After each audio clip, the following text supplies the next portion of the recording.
السلام عليكم ورحمة الله وبركاته. كم جرتن كبجمتوتا في جالتمتون هردفتون برسارو ما الحمد لله نجا كوت نجاني كي كان جال الله كبجادا بكير تمرة سناجو. إجادا وتوتن كيا برم سراخ نكيسة توان نسم برسيسو على فيسبوك إيميلي سادا هم بيان يوكن كان إيميلي سادا دقتن كم باسبوردي سادا قفاق أبدني تودا باسبورد مثلاً إيميلي ملء سالبمات فيسبوكي سندي فتشو عند سنة نسم برسيسو.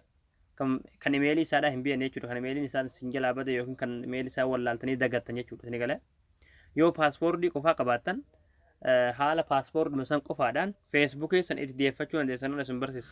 Okay, daawwattoota kiyyaa haalli feesbuuka imeelii isaadhaa dagattan kan paaspoortii isaa qofaa qabdan itti deeffachuu dandeessan jechuudha.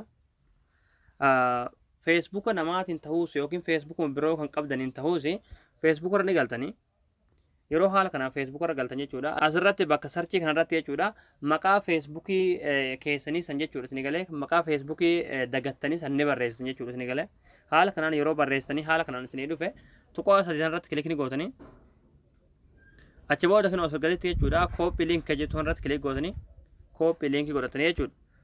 Achi booda amma wanni gochuu qabdan loogo'aat gootanii kana keessaa baatanii egaa yeroo haala kanaan maqaa piroofaayilii feesbuukii keessanii san kooppii godhatanii keessaa baatanii loogo'aat gootanii jechuudha.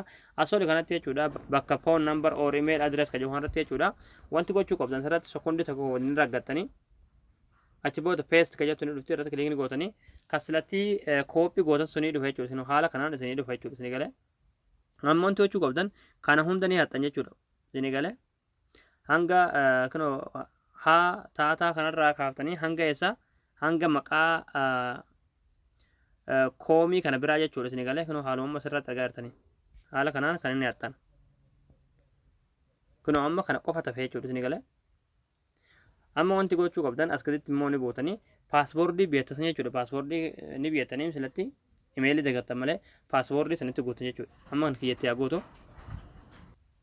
Egaa daawwattootaan kiyyaa kunoo akkuma asirratti argaa jirtan amma paaspoortii kiyyatti guutan jira jechuudha isin galee amma akkuma argaa jirtan asolitti jechuudha maqaa bicha jira malee imeeliin hin jiru jechuudha isin galee kanneen silatti kooppii godhatan qofaadha sanummoo kan amma asirratti argaa jirtan kana qofaadha irraa hambiftan jechuudha. Achi booda loogiin kilik gootan. Egaa achi booda kunoo haaluma amma argaa jirtanii salphumatti kunoo banamee jira jechuudha.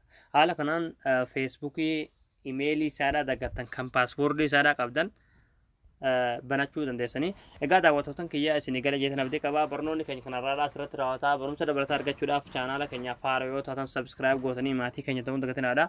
Akkasuma tokko keenya foloo gootanii viidiyoolee keenya laayik sheer godhuudhaan nu gargaaruun dagatinaadha waan hordoftaniif galatooma.